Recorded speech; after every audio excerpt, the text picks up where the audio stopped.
주제 15부터 입문질인데 주제 18부터 질문을 나가도록 하겠습니다. 예죠?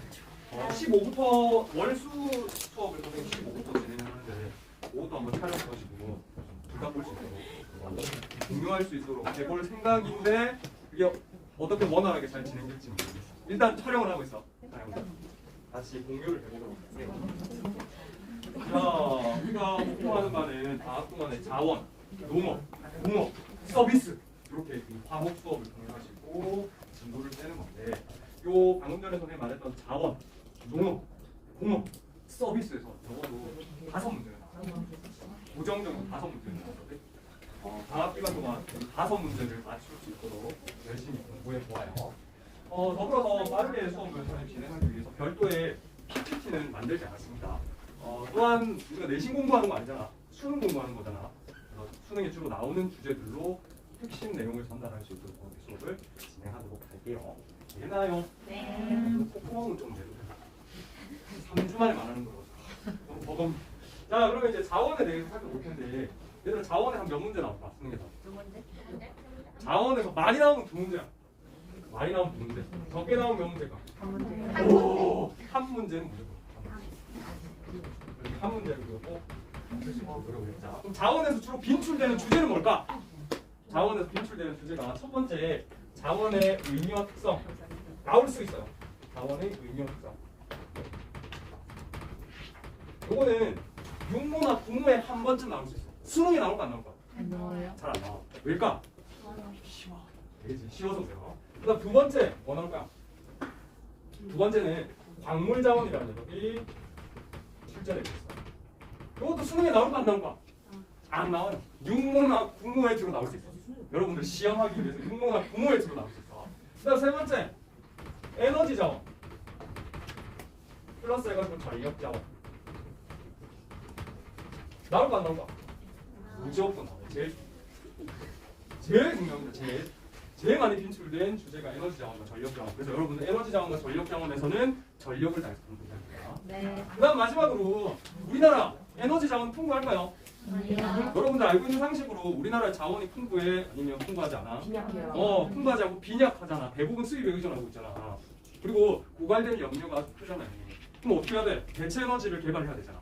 그 대체 에너지를 우리가 또 뭐라고 그래? 신재생 에너지라고 부르잖아. 그럼 요즘 트렌드는 일반적인 에너지 자원이니까 신재생 에너지다. 신재생 에너지. 그래서 신재생 에너지도 자주 출제됩니다. 만약에 두 문제 출제된다. 뭐랑 출제될까? 에너지 자원이랑 신재생 에너지.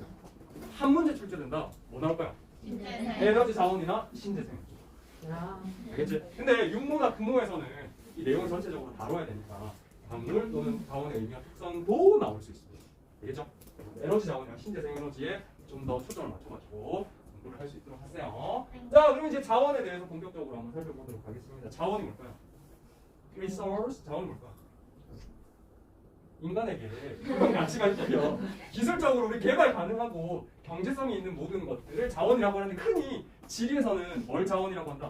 천연자원 또는 지하자원을 자원이라고 부릅니다. 알겠죠? 그래서 이 자원 파트에서는 천연자원 또는 지하자원에 대한 이야기를 해보도록 할 거예요. 근데 범주를 넓혀가지고 자원의 의미의 폭을 넓혀가지고 문화도 하나의 자원이 될 수도 있고요. 그 다음에 인간의 노동력도 하나의 자원이 될 수도 있죠. 인적 자원 이런 식으로 표현하잖아. 사회제도도 하나의 자원이라고 볼 수도 있습니다. 좁은 의미에서는 천연자원 또는 지하자원을 자원이라고 하고 지리에서는 천연자원 또는 지하자원만 하게 됩니다. 그럼 자원을 분류를 해볼 거예요. 어떻게 분류를 할 거냐? 첫 번째로 의미에 따라서 분류를 해볼 거거든요. 의미에 따라 분류한다는 게 무슨 말이냐면 짠! 학습지에 그림 그대로 나와있다. 이게 이제 자연이야. nature. 그래서 자연 모두가 자원일까? 아니야. 맞니? 자원의 일부는 우리가 사용하지 못해. 이유가 뭐야? 효용 가치가 없거나 기술적으로 개발이 불가능하거나 경제성이 없어서 사용하지 못해. 그런데 효용 가치가 생겼어. 기술적으로 개발이 가능하게 됐어. 기술을 개발해봐. 오케이? 그럼 효용 가치가 있으면서 기술적으로 개발이 가능한 부분을 뭐라고 부를까? 기술적 의미에서. 자연의 일부가 기술적 의미에서. 오케이? 선생님이 약을 개발했다. 신약을 개발했어. 바퀴벌레 똥에서 신약 물질을 추출했는데 와 이게 만병통치약이야. 근데 가격이 40억이야. 너네 맞을래? 안 맞지. 효용 가치가 있어요. 기술적으로 내가 기술 개발했어. 오케이? 단 경제성은 없어. 적절한 경제적 가치를 지니고 있지 않아. 그러면 요 바퀴벌레에서 추출한 바퀴벌레 똥에서 추출한 신약은 무슨 의미의 자원이냐면 기술적 의미의 자원. 기술적 의미의 자원의 핵심은 실제로 이용이 된다, 되지 않는다. 되지 않아. 이유는 경제성이 없어서 적절한 경제적 가치를 지니고 있지 못하기 때문에 실제 이용되지 않아. 그런데 이 기술적 의미의 가치 중에서 어휴 갑자기 세대를 거듭하면서 이 바퀴벌레 똥에서 추출한 신약이 적절한 경제적 가치를 지니게 됐어. 40억 하던 게 10,000원으로 가격이 떨어졌단 말이야. 그럼 너네 한 방 맞으면 무조건 다 만병통치약이거든. 모든 질병이 낫거든. 그럼 이용할까 안 할까? 이용해요. 이렇게 적절한 경제적 가치가 있어서 실제로 이용 가능한 자원을 뭐라고 부를까? 그거를 경제적 의미의 자원. 그래서 자원을 의미에 따라서 구분하자면 기술적 의미의 자원과 경제적 의미의 자원으로 구분할 수 있습니다. 요거 구분 잘 하셔야 돼요, 여러분들. 나중에 자원의 특성과 관련지어서 선생님이 질문을 던질 거고 이 자원의 의미와 특성에서 물어보는 게 바로 요 부분이에요. 요 부분. 오케이? 자, 기술적 의미의 자원. 현재 기술 수준에서 사용할 수 있는 자원입니다. 하지만 기술은 있지만 경제성이 없어서 현재는 이용되지 않는 부분입니다. 그래서 이 그림 속에서는 어디가 기술적 의미의 자원이냐면 이 별표 쳐놓은 부분이 기술적 의미죠. 이해되니? 자, 그다음 경제적 의미의 자원은요. 당연히 기술적으로 개발 가능하고요. 뭐도 갖추고 있다. 경제성도 갖추고 있어. 그래서 지금 현재 이용되고 있는 자원. 이 부분이 무슨 의미의 자원? 경제적 의미의 자원. 구분할 수 있어야 되겠습니다. 알겠나? 자, 그다음에 자원을 뭐에 따라서도 구분할 수 있을까요? 재생 여부에 따라서도 구분할 수 있습니다. 이거는 중학교 때, 초등학교 때부터 들어왔던 내용이에요. 무슨 말이냐면 재생 불가능한 자원이 있어. 자원 중에서. 이 재생 불가능한 자원을 뭐라고 부르게? 고갈 자원. 한 번 쓰면 고갈돼 버리고 마는 거. 대표적인 게 뭐 있어? 화석연료. 맞죠? 사용함에 따라서 고갈되는 재생 불가능한 자원. 너네 석유, 석탄 이거 빡 하면 재생할 수 있니? 없잖아. 이런 것들을 우리가 고갈 자원이라고 불러. 분류만 할 수 있으면 돼. 그 다음에 재생 가능한 자원. 계속해서 반복해서 사용할 수 있는 자원. 순환 자원이라고 부르는데 그런 자원을 그런 자원의 예로 어떤 것들이 있냐면 태양광이나 태양열, 조력, 풍력, 수력 이런 것들이 뭐집한다? 재생 가능한 순환 자원을 집합니다. 그리고 여기 중에 사용량과 투자 정도에 따라 재생 수준이 달라지는 자원. 대표적으로 금속 광물이 있어. 금속 광물. 철이나 아니면 알루미늄이나 이런 것들은 우리가 분리수거하잖아. 분리 배출하잖아. 분리 배출을 잘 했을 때는 녹여가지고 다시 사용할 수 있어. 그런데 분리 배출하지 않고 그냥 버렸어. 그럼 어떻게 되겠습니까? 그 길로 끝인 거잖아. 그래서 우리가 어떤 마인드를 가지고 어떻게 재활용을 하냐에 따라서 재생 정도가 결정되는 거. 요거를 대부분 이제 금속 광물을 하는데 사용량과 투자 정도에 따라 재생 수준이 달라지는 자원이라고 이야기를 합니다. 요거 분류할 수 있었으면 좋겠어요. 분류할 수 있었으면 내일 저는 관련 문제를 가져와가지고 한번 풀어보도록 하겠습니다. 자, 그래서 요 그림에서 여러분들 구분 지을 수 있으면 되겠어요. 왼쪽 끝에 있는 건 고갈 자원들이야. 대표적으로 화석연료죠. 오른쪽 끝에 있는 건 뭐다? 재생 가능한 자원들이야. 태양광, 열, 조력, 풍력, 수력. 그렇죠? 이거 흔히 신재생 에너지라고 부르는 것들. 근데 가운데 있는 것들은 사용량과 투자 정도에 따라서 재생 수준이 달라져. 그리고 어떻게 사용하느냐에 따라서 달라지는 것들. 오케이? 오케이. 자, 그러면 여기서는 넘어가도록 하겠습니다. 그 다음에 이 자원의 특성을 살펴볼 텐데요. 대부분의 자원이 지니고 있는 일반적인 특성에 대해서 간단하게 개념 정리하겠습니다. 자원의 특성은 크게 몇 가지일까? 세 가지. 오늘 이번에 나 혼자 상자에 팜유원 전해봤어? 네. 아, 이거 엄청 재밌습니다. 다음 한번 가봐. 팜유는 기름 야자에서 추출한 기름이거든. 오케이? 여기서 자원의 특성, 선생님이 기름 이름으로 이름을 맞췄어. 이름은 가편유야, 가편유. 팜유 아니고요, 식용유 아니고요. 가편유입니다, 가편유. 가편유! 뭐뭐뭐를 가편유라고 할까요? 첫 번째 가변성, 두 번째 편재성, 세 번째 유한성. 이거 이름만 들으면 여러분들 다 이해할 수 있는 내용입니다. 가변성은 뭘까요? 자원의 특성이 변화가 가능한 거. 자원의 가치나 특성이 끊임없이 변화한다. 여기 가변성이고요. 편재성은 뭘까요? 자원. 대부분의 자원들이 편재해 있어. 편재해 있다는 말은 특정 지역에 편중되어서 존재한다는 거지. 그렇지? 그다음 유한성은 뭘까요? 뭐가 있다고? 한계가 있어. 언젠가는 고갈되고 말 거란 말이야. 그게 유한성이야. 알겠네? 그래가지고 자원의 일반적인 특성 뭐뭐뭐 가편유, 가변성, 편재성, 유한성. 오케이. 자, 의미 한번 따져보겠습니다. 유한성 저는 설명했어요. 언젠가는 고갈이 돼. 근데 이 유한성을 잘 나타내는 지표가 있어. 그 지표 밑에 주세요. 가채연수입니다. 가채연수가 뭘까요? 채굴 가능한. 오, 맞아. 채굴 가능한 연수거든. 채굴 가능한 연수. 그러니까 얼만큼 사용할 수 있는지 지표로 나타낸 거야. 그게 가채연수거든. 가채연수가 제시됐다 그러면 자원에 무슨 특성과 관련이 있다? 유한성과 관련이 있다. 알겠죠? 그래서 석탄 118년 정도 더 쓸 수 있고요. 석유는 약 50년 후에 고갈된답니다. 천연가스는 약 60년 후에 고갈된대요. 하지만 너무 걱정하지 마세요. 선생님이 20년 전에 배울 때도 석유는 50년 후에 고갈된다고. 아직 50년 남았대. 그 이유는 뭐야? 아까 쓰고 있어? 아니, 계속 기술을 개발하고 있고요. 또 우리가 20년 전에는 탐사하지 못했던 곳에 석유를 찾아내고 있어요.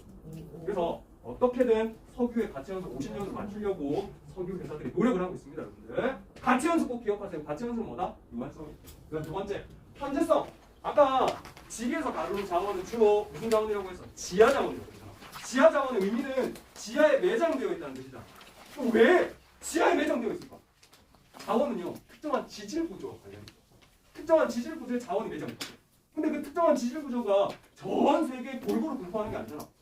그렇기 때문에 그 특정한 지질 구조가 있는 곳에만 그 특정한 자원이 매장되어 있어. 그래서 편중되어서 존재한다는 거. 이게 편재성입니다. 알겠죠? 자, 편재성은요, 특히나 조금 이따 다루게 될 석유, 천연가스 이런 화석 연료들이 편재성이 매우 심하고요. 이 편재성으로 인해서 뭐도 나타난다. 이번에 러시아 우크라이나 사태와 관련해가지고 여러분들 눈으로 목도했죠, 확인했죠. 자원민족주의입니다. 자원민족주의가 뭘까요? 자원민족. 자원을 그 나라 사람들만 쓰는 거. 맞아요. 이때 서술이 되어 있죠. 자원민족주의란 자원은 신이 우리 민족에게 준 선물이에요. 아닌가요? 신이 우리 민족에게 내린 선물이라니까. 그러니까 신이 내린 선물이기 때문에 그 자원은 우리 민족이 마음대로 써도 된다. 그러니까 자원을 무기화시키는 걸 뭐라고 한다? 자원민족주의다. 왜 러시아가 어이 서방 유럽 여러 나라들이 자기 편 안 들어주니까 뭘 잠궈버렸어? 가스관을 잠궜잖아요. 천연가스. 노르드 스트림. 맞지? 무슨 의미야? 우리 땅에 매장되어 있는 천연가스 우리 거다. 너네 손대지 마라. 자원민족주의다. 그래서 이야기하고 싶은 말은 자원민족주의인데 자원은 무슨 특성과 관련되어 있다? 편재성과 관련돼. 기억하시고요. 그 다음에 편재성으로 나타나는 또 다른 특징. 자원의 이동이 발생해. 이동. 맞죠? 자원이 풍부한 곳에서 자원이 부족한 곳으로 이동하잖아. 그래서 우리나라가 석유 거의 없죠. 그렇기 때문에 어디에서 주로 수입하고 있어요? 중동에서 석유를 수입하고 있어요. 이렇게 자원의 이동은 뭐 때문에 나타난다? 편재성 때문에 나타난다는 거지. 오케이? 체크만 하고 넘어가시면 되겠습니다. 이 자원의 특성 중에서 가변성이 제일 중요하고 가변성에서 주로 시험 문제가 종종 나와요. 가변성! 아까 선생님이 자원의 특성이나 가치가 달라지는 특성이라고 했잖아. 기술 수준이나 경제적 조건이나 문화적 배경에 따라서 자원의 의미와 가치가 달라져. 대표적인 사례만 여러분들 이해만 하시면 됩니다.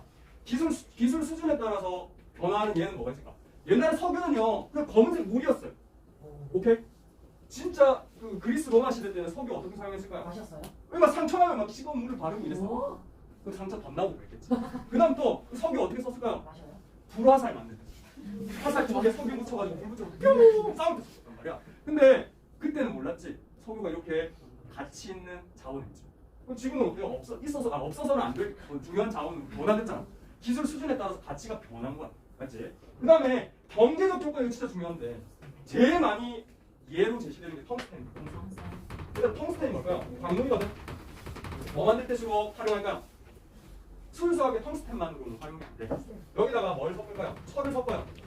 이렇게 두 가지 종류의 금속을 섞은 걸 뭐라고 할까? 뭐라고 해? 합금. 합금으로 주로 사용하는데 텅스텐이 엄청 뜨거운 열에도 잘 견디거든. 뭐 만들 때 사용하냐면 무기 만들 때. 무기 만들 때. 왜? 대포 빵! 발생할 때, 발사할 때 엄청 뜨거운 열이 발생하잖아. 변형 없이 잘 견뎌. 왜 설명을 하냐면 한때 우리나라가 텅스텐 전 세계 생산량 1위였어. 왜 그랬냐? 일본이 우리나라를 점령했잖아. 그래서 만주로 쳐들어가기 위해 우리나라를 병창기지화 시켰잖아. 그래서 무기를 만들어야 되거든. 우리나라에서. 그 무기 만들 때 뭘 주로 활용했다? 텅스텐 활용했단 말이야. 일본이 개발한 거야.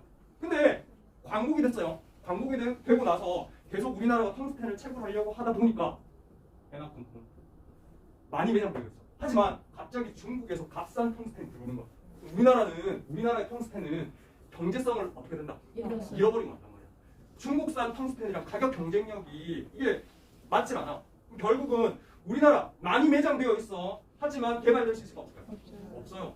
여기서 시사하는 바는 1차 시대 때 열심히 개발할 때 무슨 의미의 자원이었어? 경제적 의미의 자원이었어. 경제적으로 갖추고 있었거든. 근데 갑자기 중국산 값싼 텅스텐이 넘어오는 거야. 그러면 경제적으로 맞짱 뜰 수 있다 없다? 없어. 임금 수준이 비싸기 때문에.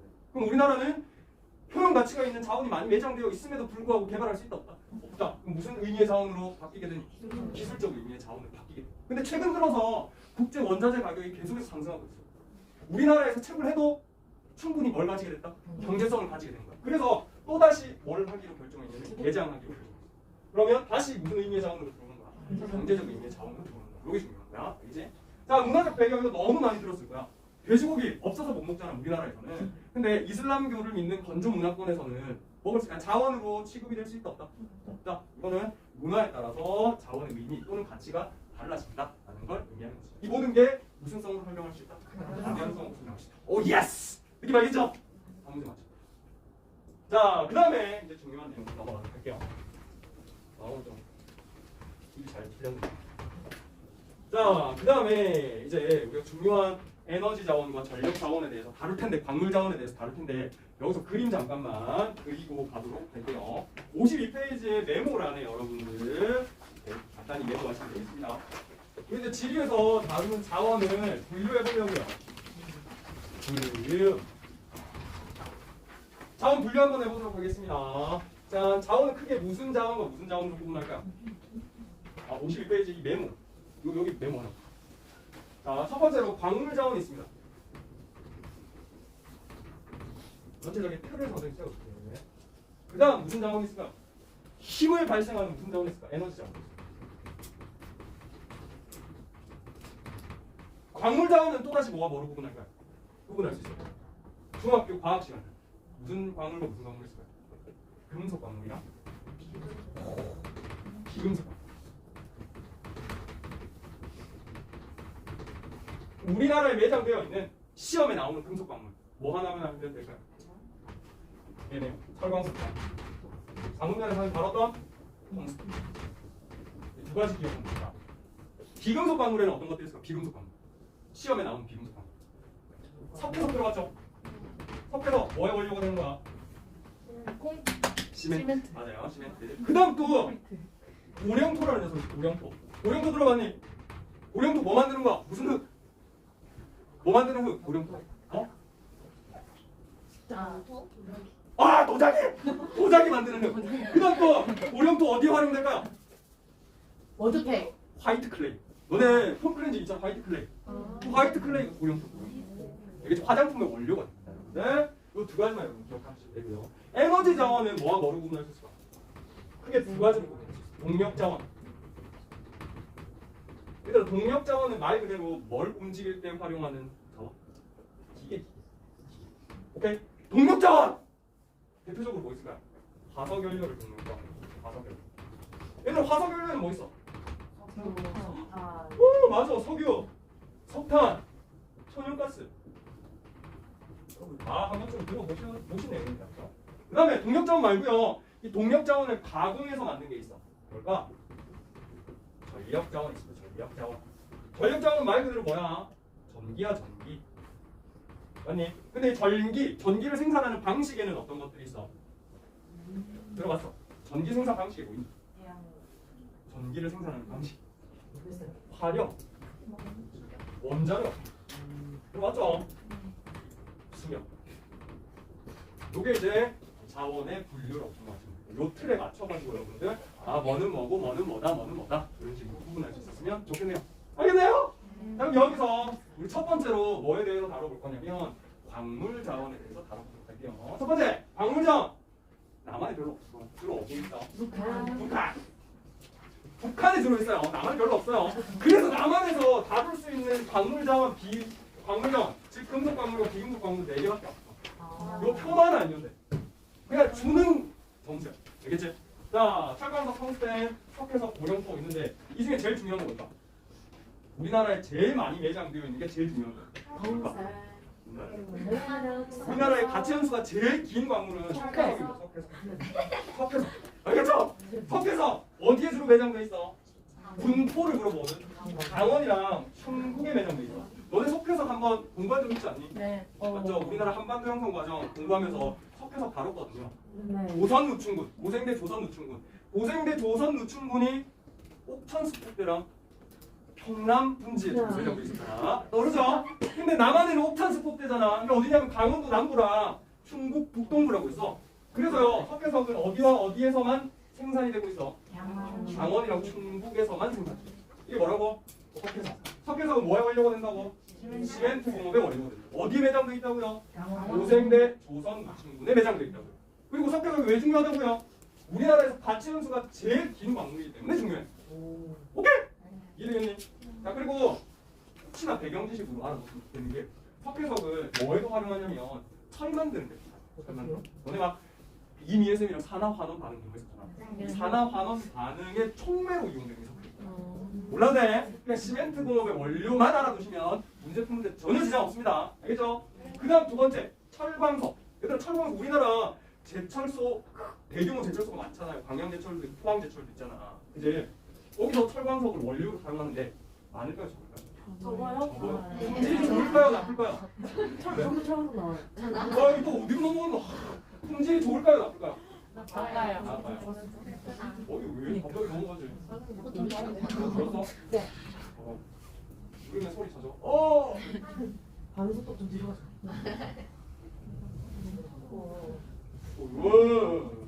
우와. 많이 내려가. 너무 많이 내려간다. 이러면서 이제 반기를. 올라가. 왜 철광석? 철광석이 우리나라에 별로 없어요. 별로 없음에도 불구하고 그나마 제철공업의 원료로 이용되고요. 그럼 철광석은 어디에 매장돼 있을까요? 강원도에만 매장돼 있습니다. 남한에서는요. 이 광물 자원은 남한만 나와. 남한만. 강원도에 매장돼 있어요. 이제 그다음 텅스텐 아까 선생님 이야기했었잖아요. 텅스텐도 강원에만 매장되어 있어. 아까 선생님이 재개장을 준비 중이라고 했는데 아직 오픈은 하지 않았어요. 강원도가 땅값이 비싸겠네요. 강원도가 왜? 아니 이 자원이 많이 매장돼 있어. 이 자원은 막 산에 매장되기 때문에 일반인들이 개발할 수 없어. 아 그래요?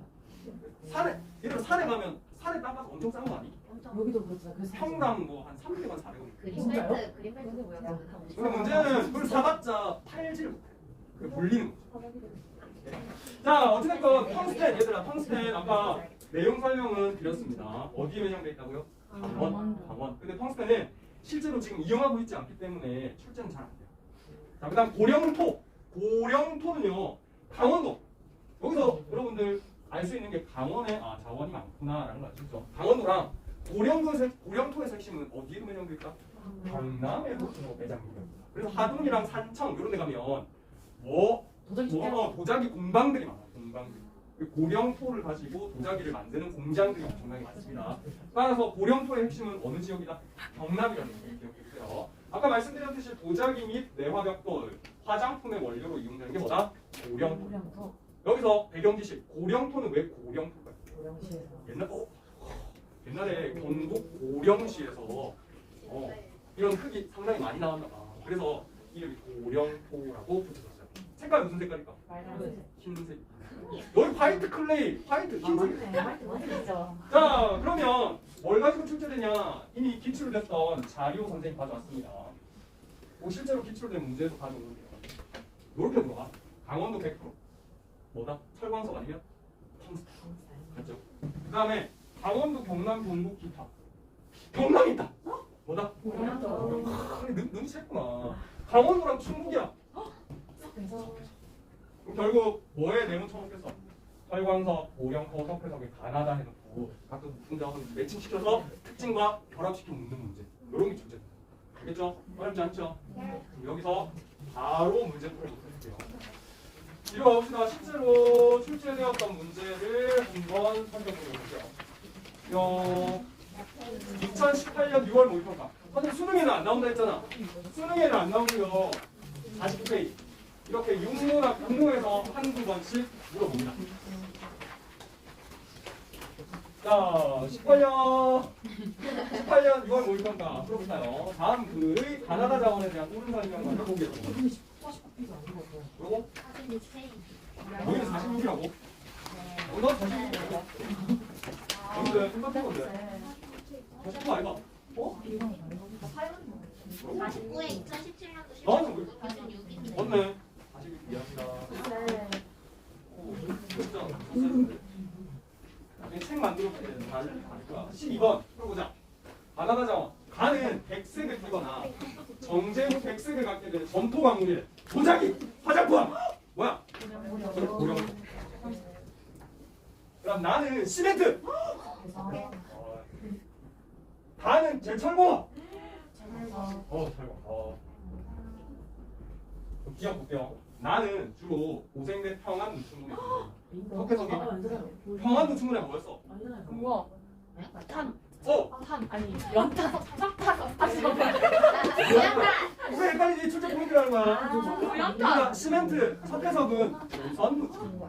언제 이거 알면 보겠죠? 틀렸어요. 이음. 나는 나보다 연간 국내 생산량이 많다. 아니요. 얘들아 고령토랑 석회석이랑 뭐가 풍부하다고? 석회석. 맞죠? 그럼 뭐가 생산량이 많을까? 석회석. 이거는 배경 지식만 알고 있어도 여러분 풀 수 있는데 석회석으로 뭐 한다고? 시멘트. 그러니까 건물 만드는데 자원을 많이 쓰겠니? 도자기 만드는 거. 그렇죠. 틀렸죠. 그다음 디귿. 나는 다보다 수입 의존도가 낮다. 석회석 우리나라에 가장 풍부하다고 했잖아. 네. 수입 의존도 높겠니? 아니요. 아니, 우리나라에 다 생산해.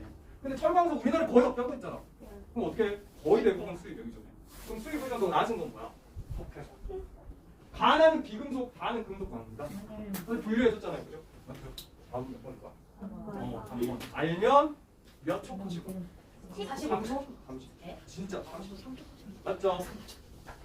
3초? 3초 찍은 거 아니야? 문제를 안 읽었다. 자, 그래서 우리 광물 자원에 대해서 살펴봤습니다. 광물 자원 어쩌나 나올 수 있어요. 육문화 공모에 나올 수 있습니다. 자, 그다음에 이제 본격적으로 중요한 이 에너지 자원에 대해서 살펴보도록 할게요. 첫 번째, 에너지 자원의 소비 구조 변화를 이해하셔야 되는데 여기 별표에 여기서 말하는 에너지 자원은요. 에너지 자원은 적어놓을래? 1차 에너지야. 1차 에너지 뭘까?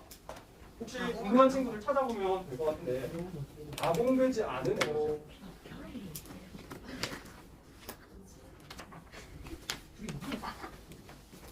그러면 가공된 에너지를 뭐라고 볼까요? 2차 에너지라고. 네. 대표적인 2차 에너지 뭘까요? 전기가 2차 에너지예요. 알겠지? 변환된 에너지. 여기서 에너지 자원의 소비 구조 변화는요. 1차 에너지, 가공되지 않은 순수한 에너지를 말합니다. 염두에 두고 살펴보도록 하죠. 제일 중요한 거는요. 에너지 소비 구조의 변화가 제일 중요합니다. 이 빨간색으로 네모. 요것만 기억하면 돼요. 오케이?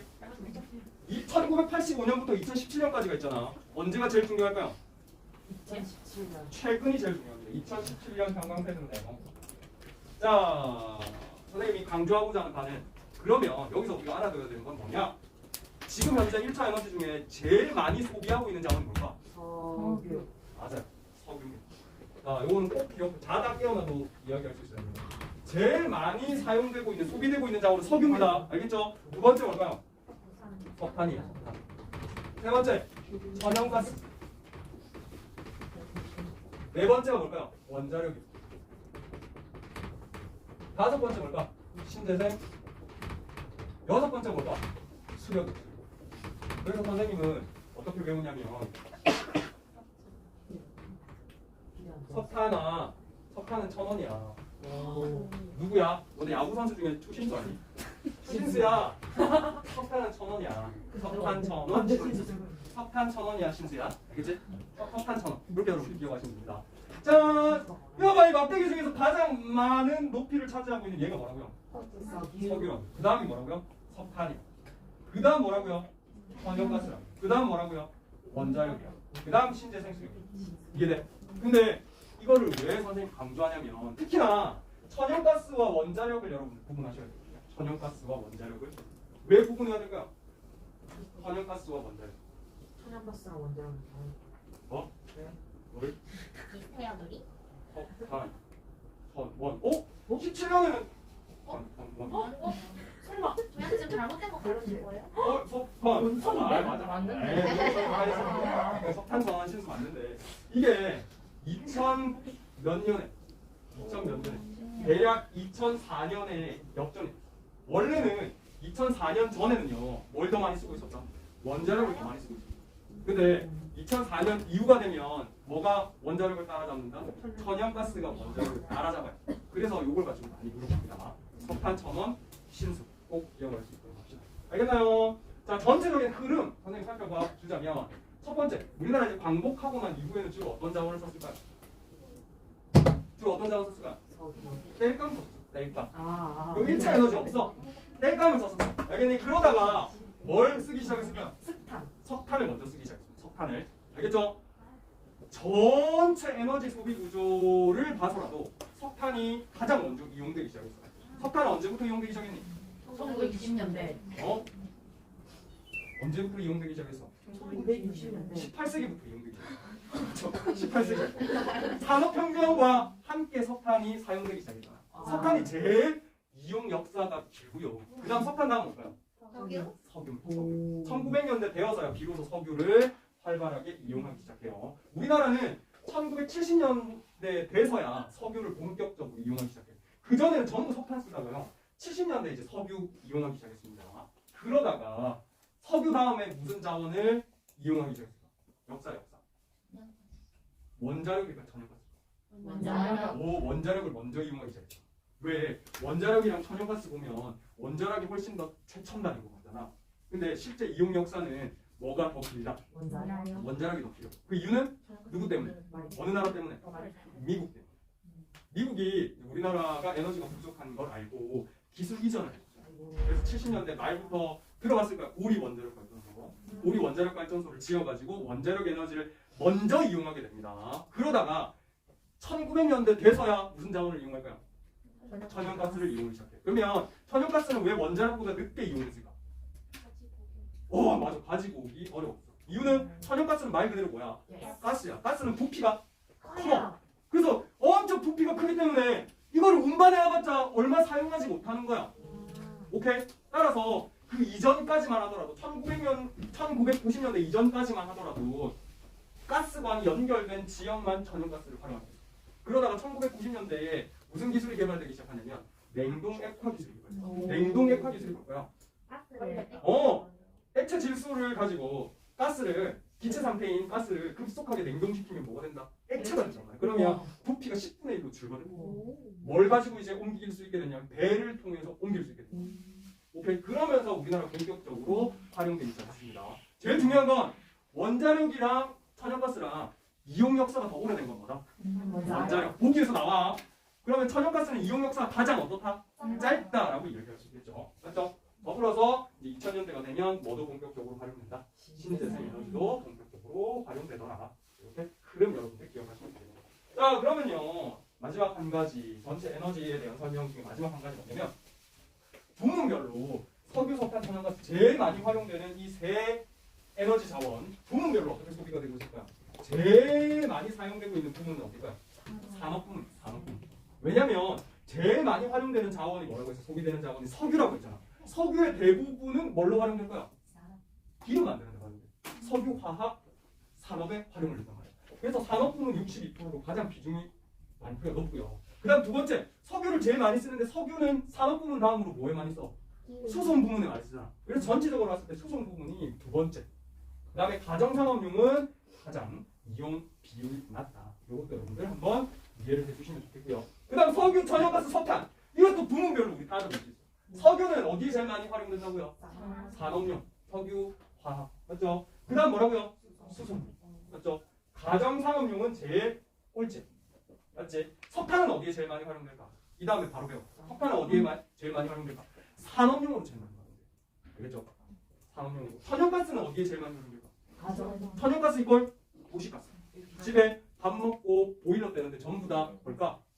천연가스거든요. 그래서 천연가스는 뭘로 제일 많이 활용된다? 가정산업용으로 가장 많이 활용된다. 그래서 A, B, C 많이 물어보니까 꼭 여러분 이것도 기억을 해주도록 합시다. 나중에 문제 풀면서 살펴볼 거예요. 알겠죠? 몇 분 남았나요? 3분. 자, 그러면 1분만 쉬자. 1분 짜봐. 3분 쉴까? 네. 아니, 석탄까지, 여기까지만 배경지식까지만 설명하고 쉽게거든. 1분만 더 하고 쉬자. 그다음 이제 동력자원에 대한 이야기인데, 동력자원은 뭐라고요? 화석연료. 알겠죠? 화석연료. 그래서 석유, 석탄, 천연가스를 흔히 동력 자원이라고 하는데 석탄에 대한 간단한 배경 지식만 알려드릴게요. 석탄은 종류가 몇 가지? 세 가지. 세 가지. 그러면 이 세 가지는 무엇을 기준으로 구분을 했냐? 보기에서 등장할 수 있는데 탄화 정도에 따라서 세 가지를 구분했죠. 탄화 정도는 뭐냐면 탄소 함유량. 오케이? 그래서 석탄은 어떻게 만들어지니? 생선의 떡이요. 옛날에 식물들이 지각 운동에 의해 가지고 땅 속에 매장이 됐어. 그러면 이 식물들을 구성하던 물질들이 뭘로 변해가냐면 열과 압력을 받으면 탄소로 변해가. 탄소로 변하는 걸 뭐라고 한다? 탄화 정도. 아니, 그럼 오래 매장되어 있으면 탄화 정도가 어떨까? 높아. 탄화 정도가 높다는 건 탄소 함량이 높다는 거. 오케이? 그러면 얼마 안 뭉쳤어. 그럼 탄화 정도가 어떻다?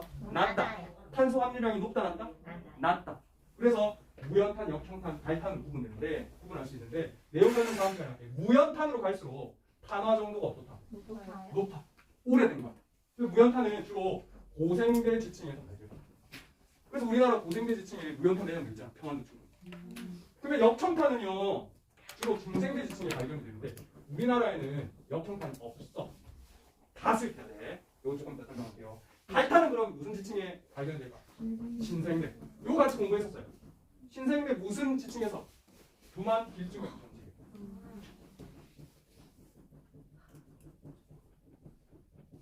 여기에 갈탄이 조금 매장이 되는 거죠. 그래서 갈탄은요 주로 남한에 있어, 북한에 있어. 두만지게랑 길쭉의 영천지게는 북한에 있죠.